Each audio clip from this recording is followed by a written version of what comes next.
नमस्कार दोस्तों, स्वागत है आपका। दोस्तों आज की इस वीडियो में आप सबको बताने के यदि आपका या फिर आपके परिवार में किसी भी सदस्य को पेंशन मिल रहा है तो किस तरीके से आप अपने पेंशन का लाइव स्टेटस देख सकते हैं कि अभी तक में आपको कितना पेमेंट मिला हुआ है, किस किस महीने का पैसा आपका रुका हुआ है, अगर रुका हुआ है तो किस कारण से रुका हुआ है। साथ ही साथ आप अपने KYC का स्टेटस कैसे पता कर सकते हैं। अगर आपको नया पेंशन के लिए अपने परिवार में किसी भी सदस्य का अगर आप अप्लाई करवाना चाहते हैं तो उसके लिए क्या प्रोसेस होगा, सब कुछ इस वीडियो में डिटेल्स में जानकारी देने वाली, तो पूरे वीडियो को ध्यान से देखिएगा।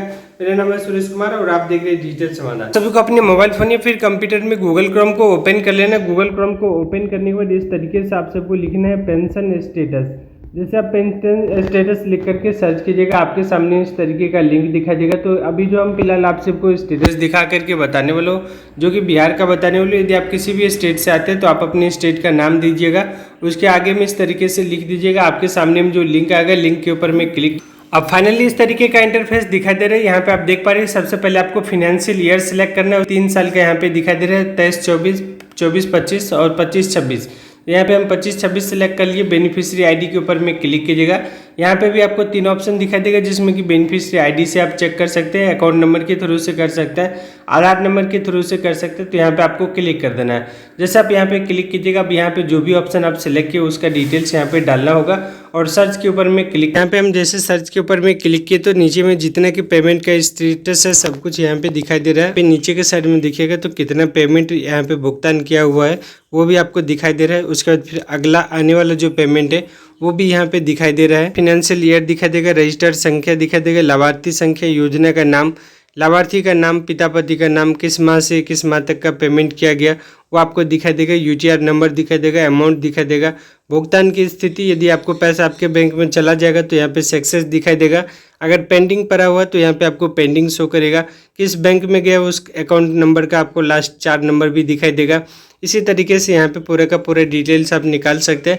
साथ ही साथ यदि आप जानना चाहते हैं कि आपका KYC किया हुआ है या फिर नहीं किया हुआ है वो भी आपको यहाँ पे दिखाई देगा। ये जो ऑप्शन दिखाई दे रहा है, लाभार्थी का जीवन प्रमाणीकरण स्थिति, लाभार्थी का जीवन प्रमाणीकरण सत्यापित नहीं हुआ, यानी कि इनका KYC नहीं हुआ है तो इनको KYC करवाना पड़ेगा, जो कि साल में एक बार करवाना होता है।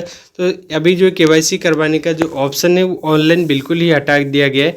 तो आप यदि अपना KYC करना चाहते हैं तो आपको अपने नज़दीकी ब्लॉक में जाना है, वहाँ पे आपको अपना आधार कार्ड और बैंक अकाउंट लेके जाना है। वहाँ पे उनको बोलना है कि मेरा जो KYC करना है, फिर वो भी सलाह जो भी आपको देंगे उनके हिसाब से आपको चलना है। अगर आपका ऑफलाइन पेपर मांगते हैं तो आपको वही आधार कार्ड और जो आपका बैंक अकाउंट है वो दीजिएगा। आपका KYC यहाँ पे सत्यापित कर।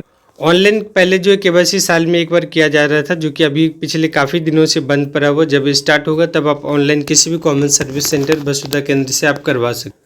अगर आपने नया अप्लाई किए हैं, यदि आप अपने आवेदन का स्टेटस देखना चाहते हैं तो इसी तरीके से नीचे के साइड में आइएगा। यहाँ पे आपको बहुत सारा ऑप्शन दिखाई देगा। यहाँ पे जो सेकंड वाला आपको लिंक दिखाई देगा SSPMIS, इसके ऊपर में क्लिक कर देना है। जैसे आप यहाँ पे क्लिक कीजिएगा, आपके सामने में कुछ इस तरीके का इंटरफेस दिखाई देगा। यहाँ पे आप देख पा रहे हैं सर्च एप्लीकेशन स्टेटस, सीधा आपको इस पर क्लिक कर देना है। जैसे आप यहाँ पे क्लिक कीजिएगा, नीचे के साइड में देखिएगा इस तरीके का इंटरफेस दिखाई देगा। यहाँ पे सर्च ऑप्शन के ऊपर में क्लिक कीजिएगा।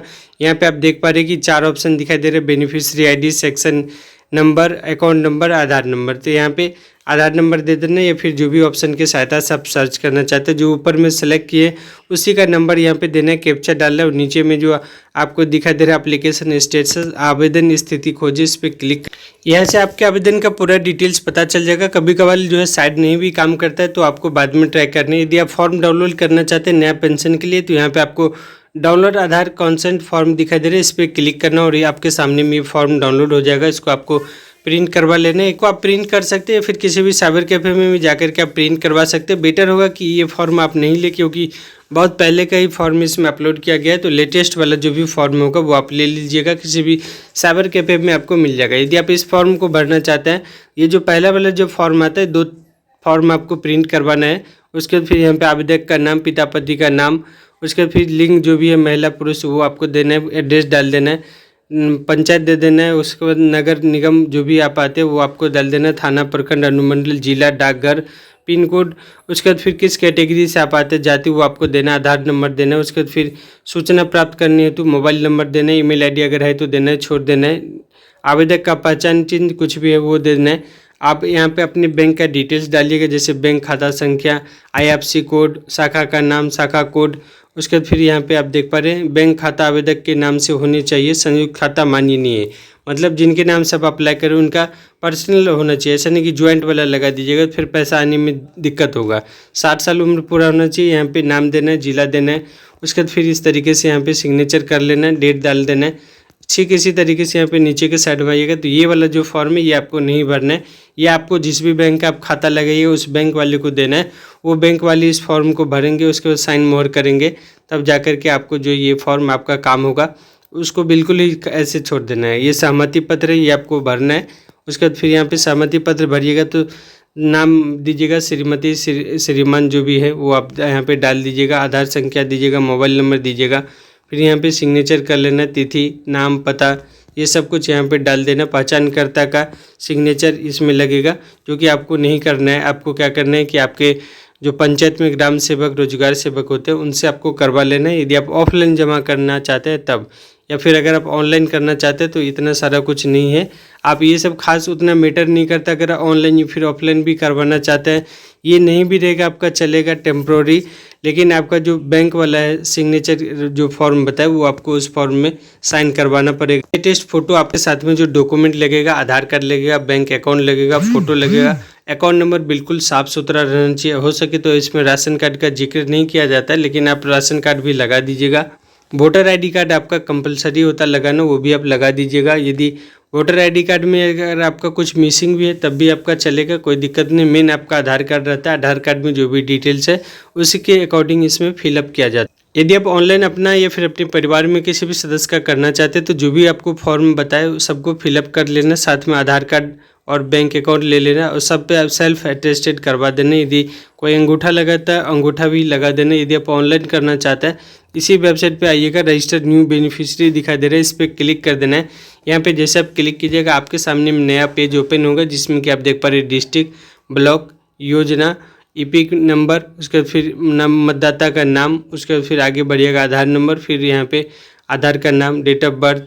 उसके बाद फिर यहाँ पे पहला जो स्टेप आता है जिसमें कि आपको वेरीफाई करवाना होगा। यहाँ पे जैसे आधार वैलिडेट के ऊपर में क्लिक कीजिएगा। सारा डिटेल्स अगर ठीक ठाक रहता है ऑनलाइन ऑफलाइन के मुताबिक, आपका जो आधार कार्ड है वो ठीक है तो आगे का प्रोसेस होगा, अदरवाइज ये प्रोसेस होगा ही नहीं। जैसे ये प्रोसेस आपका कंप्लीट हो जाएगा तो 2 से 3 स्टेप में इस आवेदन को आप कंप्लीट कर सकते हैं। इमीडिएटली आपका रिसिप्ट जनरेट हो जाएगा। उसके बाद कहीं पे भी आपको कुछ नहीं करना है, बस आपको 1 से 1.5 महीने इंतजार करना है, आपका पैसा आना शुरू हो जाएगा। यदि आपको किसी कारणवश लेट हो रहा है तो यहाँ पे आप आवेदन को भी चेक कर सकते हो, या तो फिर अपने अंचल में ब्लॉक में जाकर के वो रिसिप्ट को जमा कीजिएगा, फिर उसके बाद जो आपका पैसा वो आना शुरू हो जाएगा। तो उम्मीद करता हूँ आप सबको मैं सही तरीके से जानकारी दे पाए कि किस तरीके से आप अपने परिवार में किसी भी सदस्य का पेंशन का स्टेटस कैसे देख सकते हैं, नया पेंशन के लिए कैसे आप अप्लाई कर सकते हैं, सब कुछ आपको पूरा कंप्लीट जानकारी दी है। यदि ये वीडियो आप सबके काम का लगा तो वीडियो को लाइक करके चैनल को जरूर सब्सक्राइब कर लीजिएगा। इसी उम्मीद के साथ इस वीडियो को एंड कर रहा हूँ। मेरा नाम है सुरेश कुमार, आप देख रहे थे डिजिटल समाधान। धन्यवाद, जय हिंद, वंदे मातरम।